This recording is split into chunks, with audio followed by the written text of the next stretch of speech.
also makes sure that the market develops efficiently in a way that there is a conducive environment that protects the investor who is putting their money in the trust of another entity, hoping it can expand and provide better services. So to ensure that that is done in a transparent way, the Securities and Exchange Commission exists. It's basically what you would refer to as the police guard of the capital markets, which is served in its mandate, which is an act of parliament. Its dual mandate is to ensure that there's market supervision and market development. So what are we going to talk about today when it comes to what SEC does? So SEC ensures that there's regulation within the capital markets, as alluded to earlier. It also provides licensing for market intermediaries. We'll get to understand what market intermediaries are and their role within the capital markets. The SEC also ensures that there's investor protection. The SEC, as well, by its dual mandate, ensures that there's market development. The SEC also fosters for financial literacy and improved usage and informed usage of financial goods and services. This it does in collaboration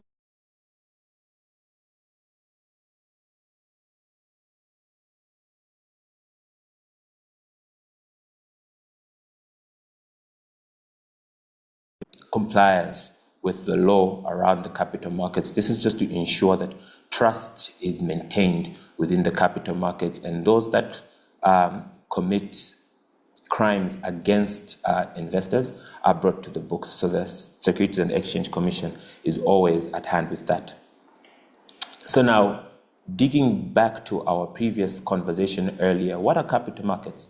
Well, as alluded to earlier, capital markets are basically a marketplace where buyers and sellers meet. So this is where yourselves, the investors, take your hard-earned money, which you want to see grow over time, which you have classified as your savings, towards a person or an entity or a government that is in need for funds to ensure that it provides services to the citizenry, while also providing a stable platform for yourself, the investor, to watch your funds grow in a progressive manner that you can track. So capital markets from their core are more of a patience game, and if well understood, which we hope by the end of the year you would become a sophisticated investor from some of the information we would give you with these town halls, allow you to see capital markets as a platform where you can raise capital either in the medium term or in the long term with various strategic methods of investing. So how are capital markets structured? Now that we know capital markets are a pool where investors get money and savers place money, capital markets are structured in two ways. We have a primary market. So this is the source. This is where money is, where capital is actually exchanged at the first instance. So for instance, if a government wants to raise funds for a project and it wishes to do it in a long term, the government will issue what is known as a government bond. And the government does this through its fiscal agent, in our case, Zambia, the Bank of Zambia, which issues a government bond on behalf of the Republic of Zambia. So now what does this mean? In the primary market, it means the government will go out and make an offer to investors, yourselves, seeking for you to invest in their bond, meaning buy a share of their bond, and they promise to give you a particular return, which is known as your interest rate, on that money you'd have given them to provide a good and service to you. And in that way, that money will be paid back to you over time. And this is what is known as the primary market. So the primary market is not limited only to government bonds. The primary market ranges from government bonds, corporate bonds, and IPOs. So IPOs we'll get to understand is when a company goes to the market for the first time. This is the first time investors can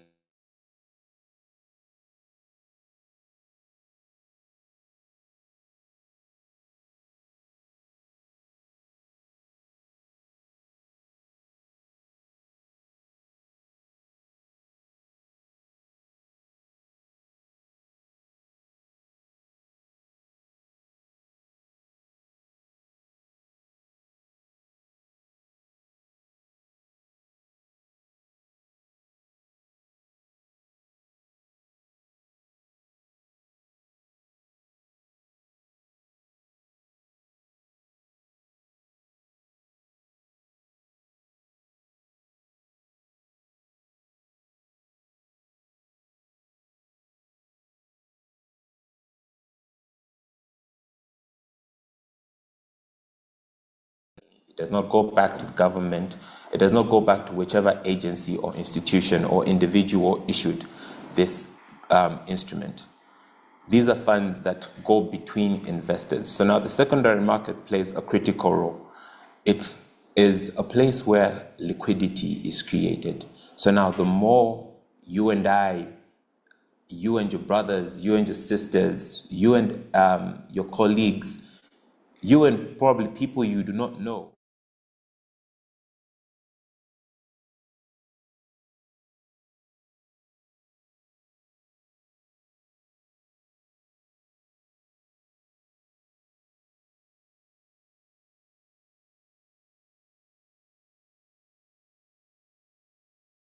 some liquid cash on hand. So we have, we have what we have discussed as the primary market, and now we also get to understand what the secondary market is. So now, why invest in capital markets? Capital markets give a sense of ownership in a company. Right now, we're at a critical point in our country where we have been labeled as the second, well, not labeled as, it is a well-known fact, we're the second largest copper producers on the continent. And arguably, with our excellent political environment, the safest place to get your critical mineral resources from. And given there's a global boom for copper, there's entities that mine copper within the country and participate within the capital markets. So for citizens to get a sense of ownership within their critical mineral resources, the capital markets is a place where you can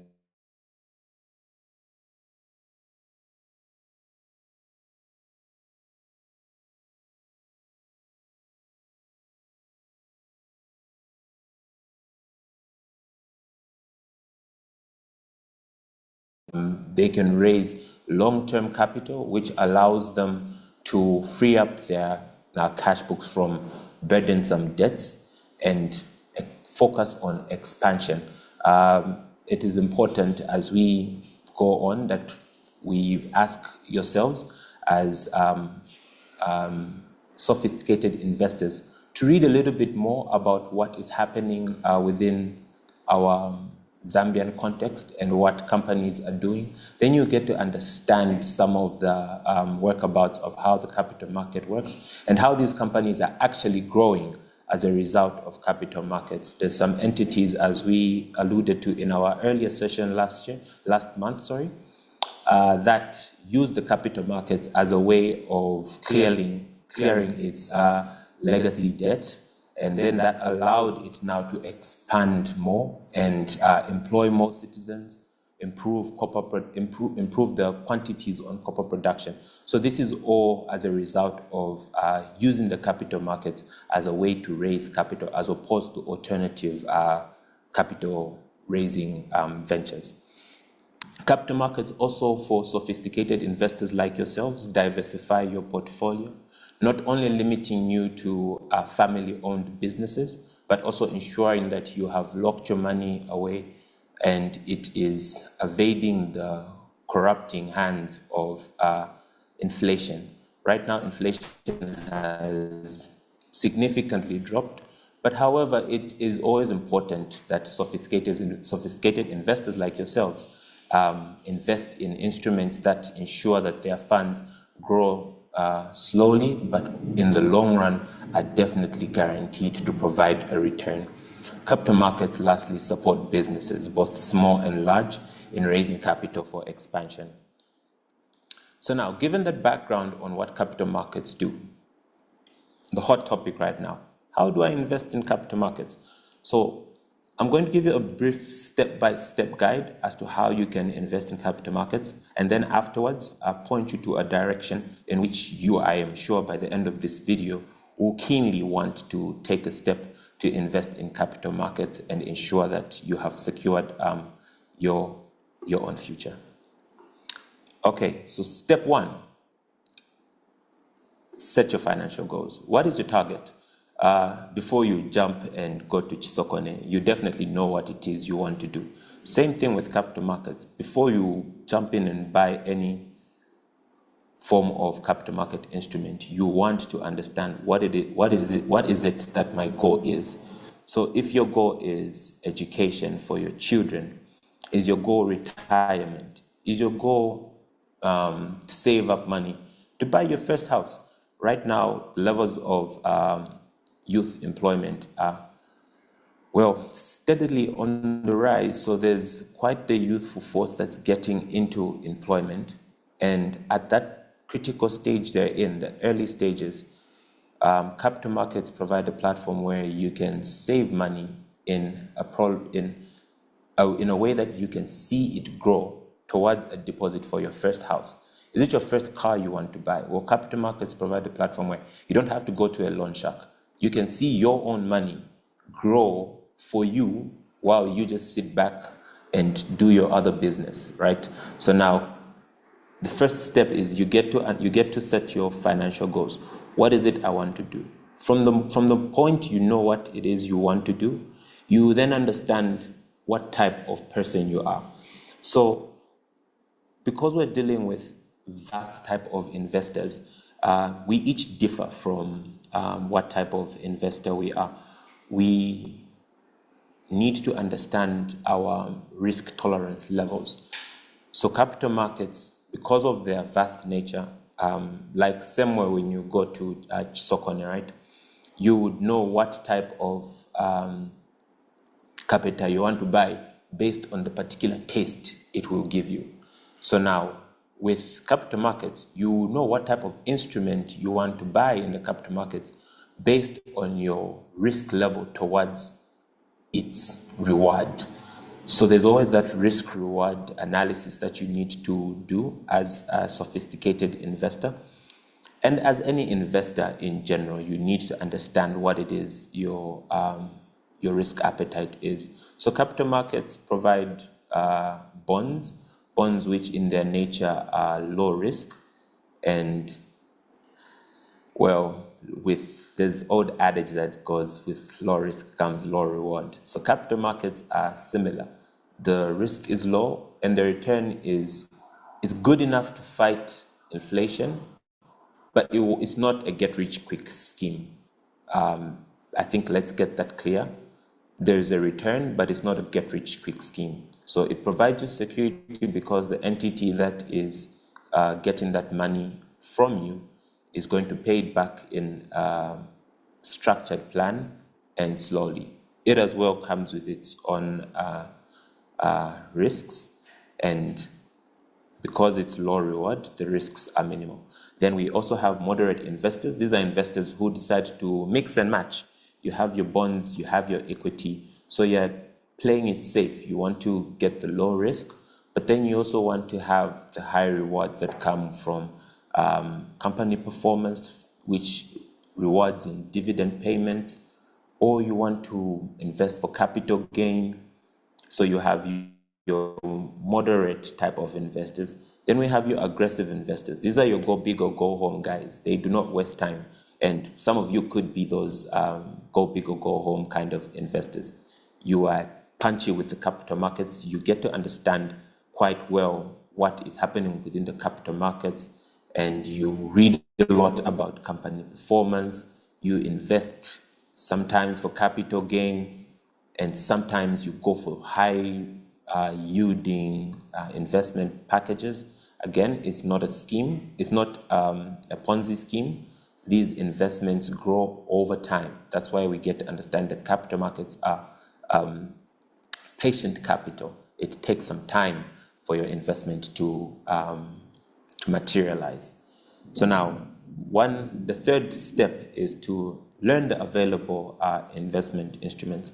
So like I mentioned before, the moment you understand your risk appetite, you get to learn your type of products you can invest in the capital markets, your shares, your bonds, or your collective investment schemes. So now those are the interesting ones. Collective investment schemes are an instrument where a pool of investors invest in one fund manager who then later on invests in other projects. So if you recall from our previous town hall, we talked about, we gave some examples. about countries that have used the capital markets and various components of the capital markets to advance development.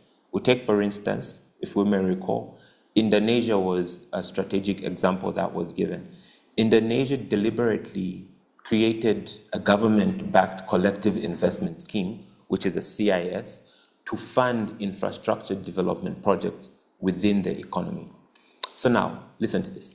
So now the government of Indonesia creates this product, which is managed by local fund managers to invest in infrastructure projects ranging from railway lines to electric bus transportation within the economy and various other health sectors. They also invested in their mining sector. So now 98% of the funds 98% of the funds within the investment scheme came from local investors, and 2% of the fund was backed by the government. So now the Indonesian population had so much confidence in the government investing in its public infrastructure that they took a step and put their own money into a scheme that was investing into a public service they themselves were using. So they themselves, the investors, are paying to use their own property. And at the end of it, the fund manager pays the investor earnings from investing in that collective investment scheme. So it's like me putting money back in my own pocket. So that's what a collective investment scheme can do if utilized at a government level. So those are some of the instruments that are available within the capital markets for you to choose to invest in. So the moment you understand what your goals are, that's the first step. You get to your next step, in which you start to understand what your risk appetite is towards investing. The third step is you get to understand what type of instruments are available in the capital markets. Some of these instruments, yourselves as investors can have words with your specific fund managers and request for them to create some of these instruments for you, given that you are able to demonstrate that you can absorb the capacity that would be required to start this fund.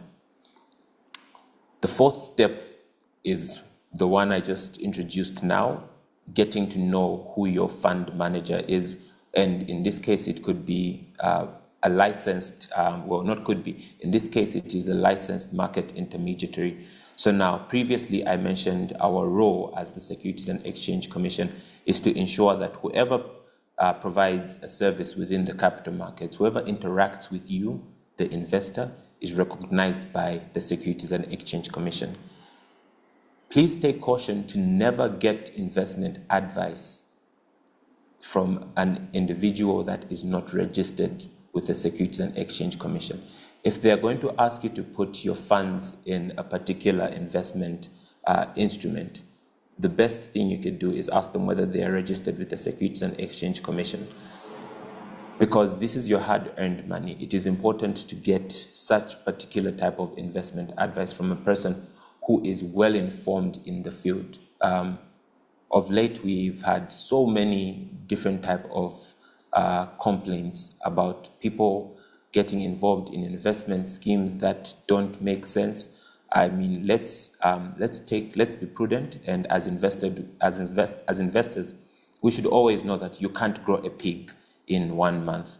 So let's always have let's always be on high alert to question whether whoever is giving us investment advice is registered with the Securities and Exchange Commission. The fifth step, as soon as you select your broker, so now you know your strategy, you know your risk appetite, you know what instruments are there, you know you've selected your broker, now you get to open an account. So the basic step is, which is step 5, is opening a securities and brokerage account. So the basic information that would be required from you is what is known as your KYC. It's information that is needed by your broker that will allow you to be known across the board, and it provides your basic information to anyone that you're going to interact with within the capital markets. The next step is to fund your investment account. This is after you have selected your broker. So this has been done easily. This has been made easily now, thanks to the Luce, who created what is known as the My Luce app. So the My Luce app allows you to interact with your broker and place your investments, all from the comfort of your home. So it's different from our case with Chisokone, where you have to get up and actually go there. So now for our capital markets, you can do it from the comfort of your home. You can do it in the salon as you're preparing your hair. You can do it in the barbershop as you're getting your hair cut. You can do it as you're waiting for to pick up your kids at school. You can do it at any time. You can open this investment account, and with well understanding, you can know how to trade within the My Luce app. The 8th step, which is very important, considering we're trying to build a group of sophisticated investors, is to know what is happening within the capital markets. So the capital markets, being vast in nature, have a wide range of participants. So you get companies that participate in telecommunications, hospitality, education, you name it, across the board, mining and the like, that participate within the capital markets and seek to raise capital. And yourself, who wants to invest in those companies, would need to do a prudent justice to themselves by understanding what it is, what their company is doing, what their strategic goals are, and from there you'll be able to have an understanding as to where this particular company is going and what they are doing. So, as you know, Zambia right now is at a very pivotal point where the second largest copper producers in Africa and in the top 10 in the world, have an endowment in copper. And with the current push for green growth and electric cars and data centers, all this is powered by copper. So what does that mean for entities that participate in that particular sector? Well, it means the chances of them making high revenue from copper production is very high. And it could also mean that the dividends that they would pay out would be very high. Same with telecommunications, as you and I are communicating today. Same with hospitality. So it goes across. At the end of the day, it's all about understanding what is it this company is doing within the economy and how is it benefiting the company's revenue. Most of these companies provide services that you and I yourself utilize. So you get to see that your day-to-day activities ping back between you and the capital markets. And the capital markets allow you to be able to take ownership of some of those services you participate in consuming. So now it's always important to note some investor protection tips. Capital markets are long-term. They do not provide instant cash. If someone tells you, give me your money and I'm going to give you back, give me 1,000 today and I'm going to give you 10,000 in a month, just the numbers alone should make you start to question, what is it they're doing that is so good that they can provide such a return? I think if it was that easy, investing wouldn't have existed. So because investing exists and because capital is a long-term agenda, it is prudent to always be wary of fraudsters and people who provide get-rich-quick schemes. Like I mentioned before, it sounds quite funny, but a pig cannot grow in a day. And some of us may relate as to why I pass such a sentiment.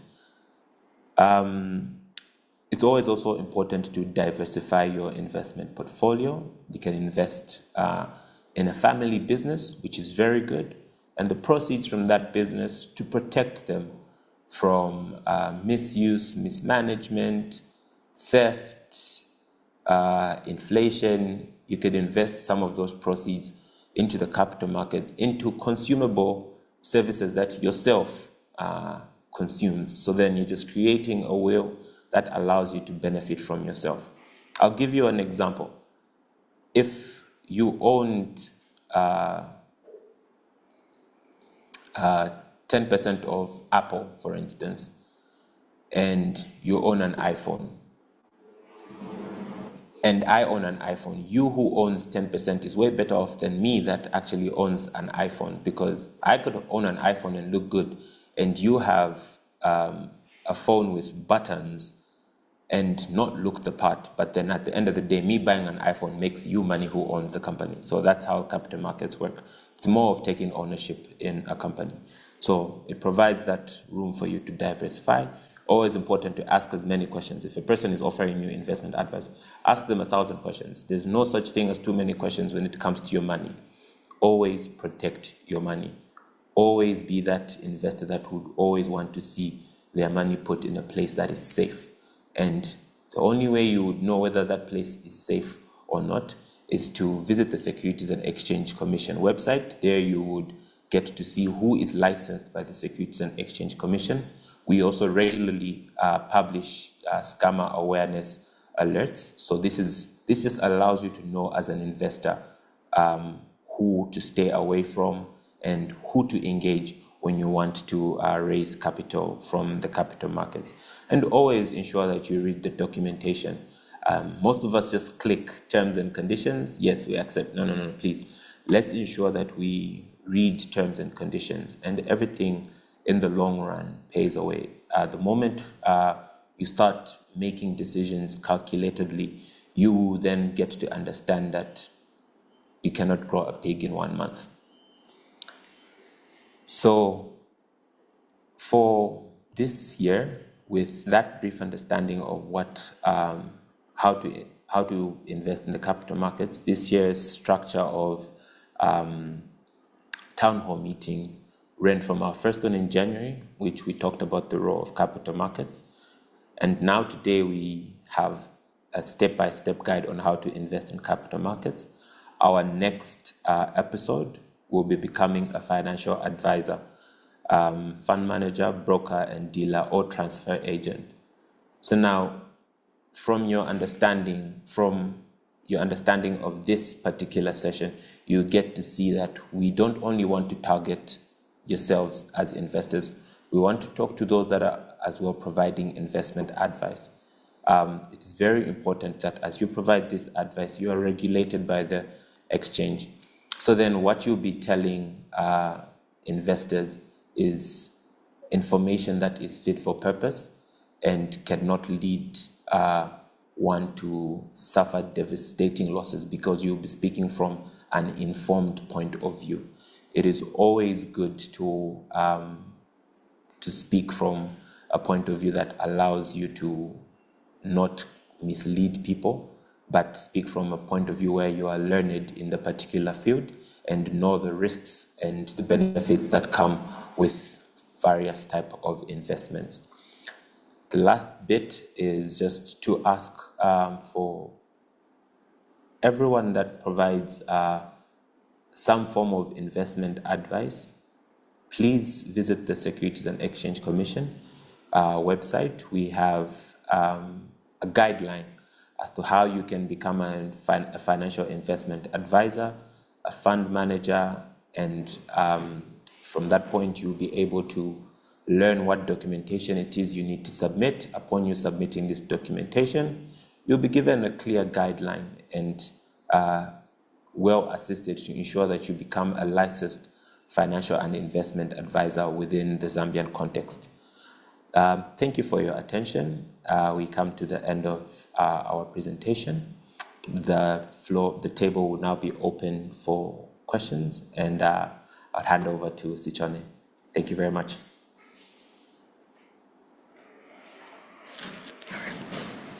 Thank you, Busiku, for that lovely presentation. At this point in time, as Busiku has said, we'd like to open it up for any questions that you may have. You can either raise your hand or ask a question in the chat section.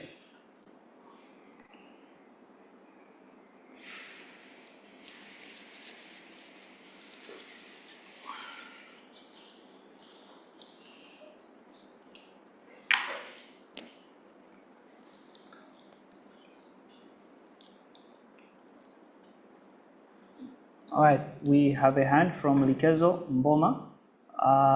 You are allowed to talk. Please go ahead with your question.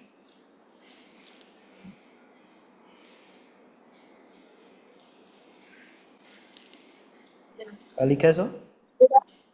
Good afternoon. Yes, good afternoon. Please go ahead with your question. So I downloaded the Lube app last year, but I wasn't able to go through on the part of the broker. I tried many times.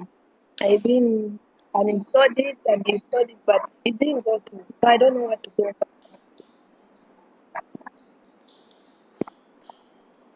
You got the question? No, I can't hear anything.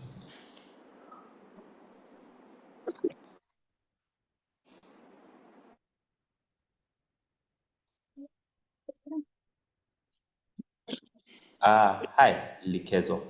So for the MyLuce app, if you're having some challenges accessing it, downloading it, or interacting with it, just visit the MyLuce page. They have contact us section there, and they'll be able to give you a step-by-step guide as to how you can go about navigating whatever challenges you are facing with interacting with the application. So I would request maybe Sichon to assist with a contact that you could reach from Luce to assist you with going about your challenges with the My Luce app, as well as you can then now go ahead and inform as many friends and family to utilize the My Luce app to invest in the Zambian capital markets. Is that?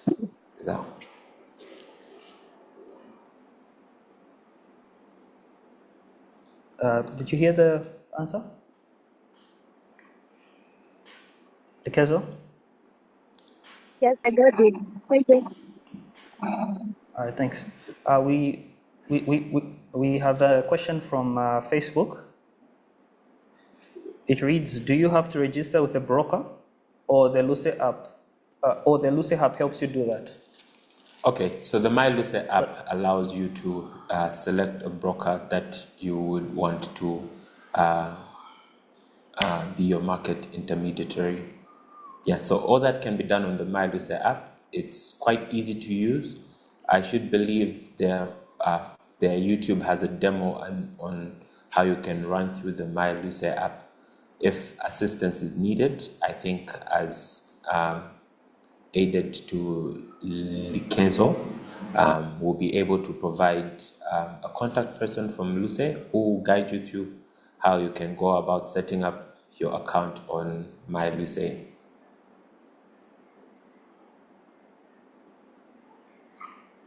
Okay. Charles Walia, you may please go ahead and ask your question.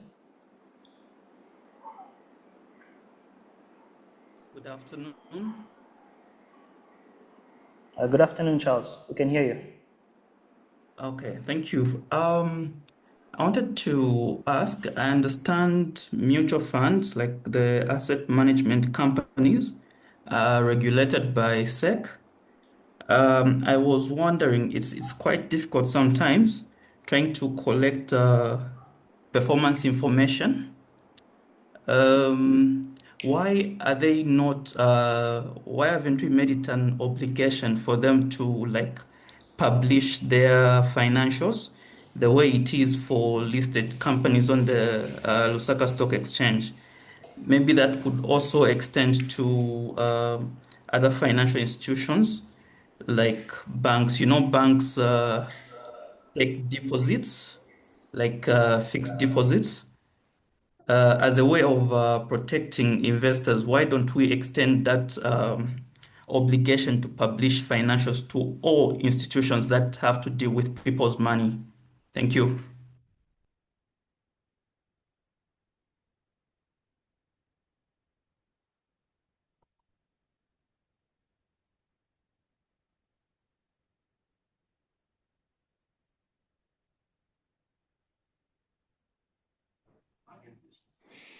Charles, sorry about that.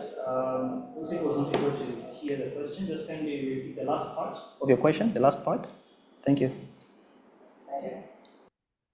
Okay, what I was saying is, why don't we make it an obligation, like for asset management companies to publish their financials, just so investors are well informed as they make their investments, the way it is for listed companies on LUCE? Why don't we make it mandatory that all asset management companies publish their financials? Also for the banks, because I understand not every bank is listed, but banks take fixed deposits. So just to protect the investor, why can't we make it mandatory that banks or financial institutions that take in deposits from people publish their financials? I hope you got me. Okay, so maybe to give some clarity, bank deposits in their nature are short term. They're not, it's not funds you're locking away for quite a long time as capital markets might be. So short-term deposits more of in the money market and less of in the capital markets. However, with regards to fund managers publishing their financial statements, I think it's something that that is done, and with the review of your fund manager's statements, you'll be able to know what it is, what investments they'll be making. There are well-structured guidelines as to what it is a fund manager can invest in, and there's a percentage breakdown so that risk is not spread onto one investment vehicle, but then it is spread across, considering these are funds for different types of investors. Some investors might want to pull out quickly, some of them might want to hold a little bit longer. So the fund manager is required by law to invest in not one particular asset, but it's broken down in a tier of assets they could invest in. And all this is available on their company books.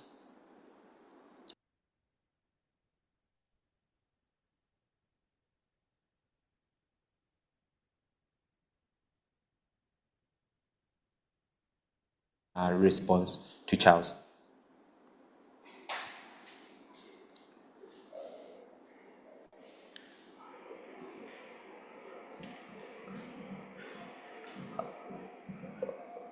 Muvanga, are you on call? Hi, Stone. Yes, I am.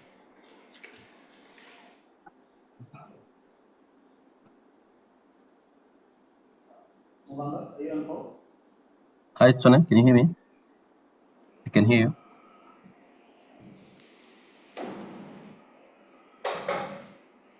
It appears our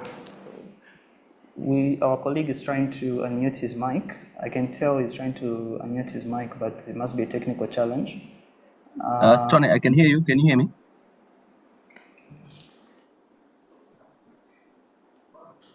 All right, you can go ahead, Mama.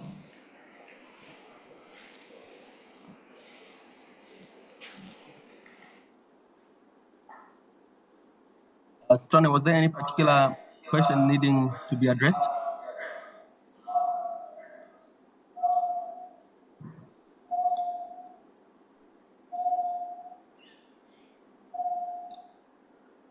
Not that there was a specific question that needed to be addressed. Well, there was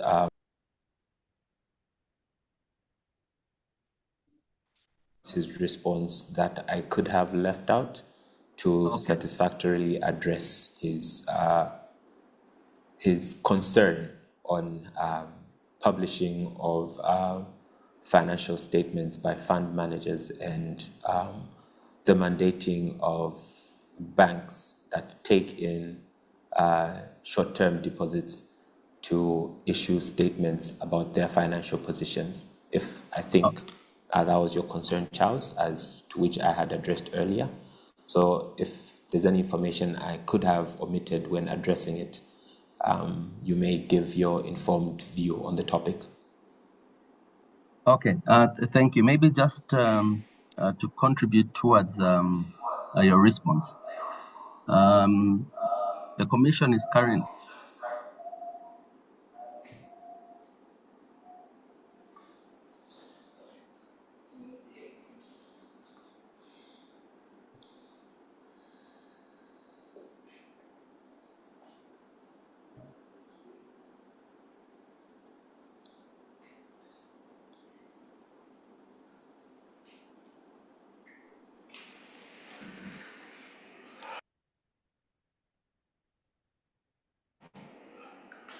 Hello, Manga. You can please go ahead. Sorry about the feedback.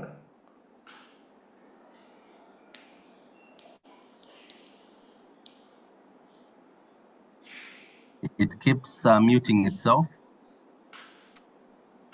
I'm not sure if you had any part of my contribution because it keeps muting. I think let's try it. Try it again. Okay. Okay, just by way of contribution towards Busiku's response, I was basically saying that the Commission is currently undergoing a review of the supervisory and regulatory regime of the CIS ecosystem. And basically that is to enhance the ongoing regime around that. So some of the issues being looked at is to enhance the systems and procedures. Busiku did allude to some of the positive steps, jurisdictions like Indonesia, which is one of the benchmark countries that we try and develop our markets. And I think that the last time we did engage with them, one of the things that we would like to localize and adapt for our market is the enhancement of those systems for better financial reporting of the CIS industry. So even the ongoing obligations, currently the Commission does on its own make analysis of the reports, and we do have an overview of how the CIS industry is performing, and subsequently that will probably trickle down to actually the CIS having deliberate interventions to interface with the public in as far as the sharing of financial statements are concerned, especially with their clients. Thank you. All right. Thank you, Mumanga, for that response. Mr. Charles Wali, I would like to believe your question has been adequately answered. We would like to ask Venus Pay Inc. to please go ahead with your question. You've been allowed to talk.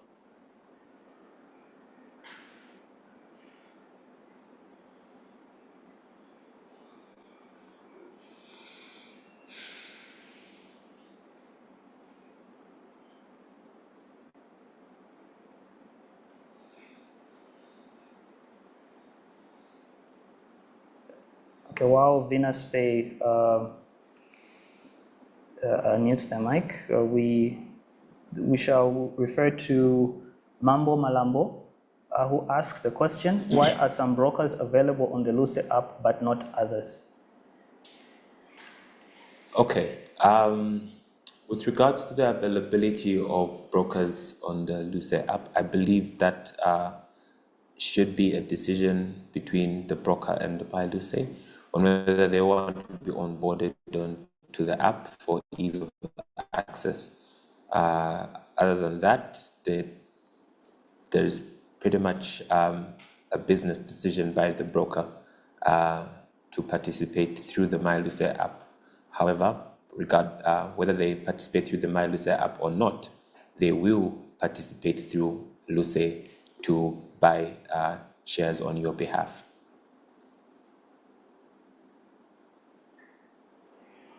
Thank you for that answer, Busiku.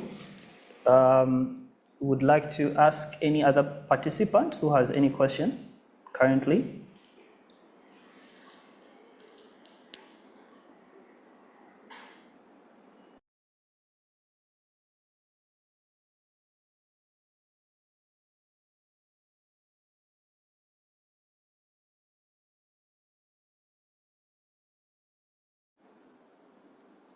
Let's check our Facebook page.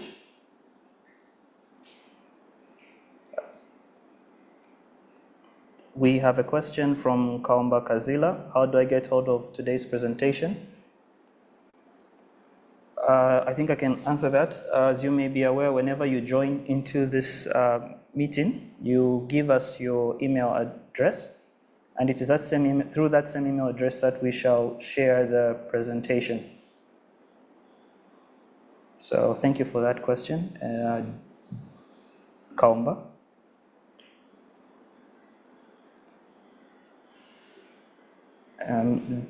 Unless we have any other questions before we close the town hall.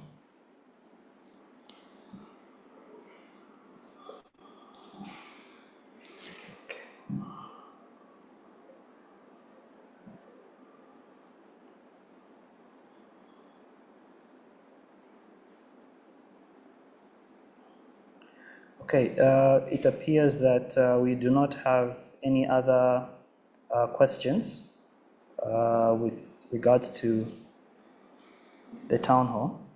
At this point in time, I will ask Busiku if you have any closing remarks that you would like to share with our participants. I think just to thank you for joining us and for taking interest in participating in the capital markets. As we have come to the clear understanding, capital markets provide a platform for you to take ownership in economic development and the performance and the quality of the services that are provided to you within the Zambian context. So let's not stop the discussion here. Let's ensure that wherever we go, we talk capital markets. It's the best way to preserve wealth in the long run, and the best time to invest in tomorrow was yesterday. The next best time to invest in tomorrow is now. Let's ensure we keep talking capital markets within our households, within our communities, within our family gatherings, within our social interactions, whenever we have meetings with our brothers, our sisters, friends, whoever it is we're interacting with. Let's talk capital markets and let's create a pool of investors that is ready to take ownership of our natural resources and our services and ensure that wealth is preserved within the Zambian context. I really thank you for joining us today and hope to see you in our next episode. Let's talk capital markets. Thank you.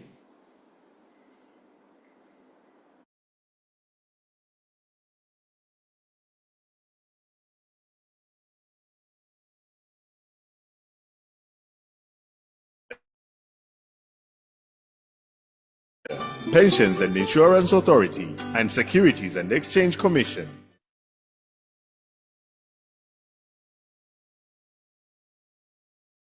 Haha, mwacho wansacho, apoku inana kunungira, rich, richanga, rich.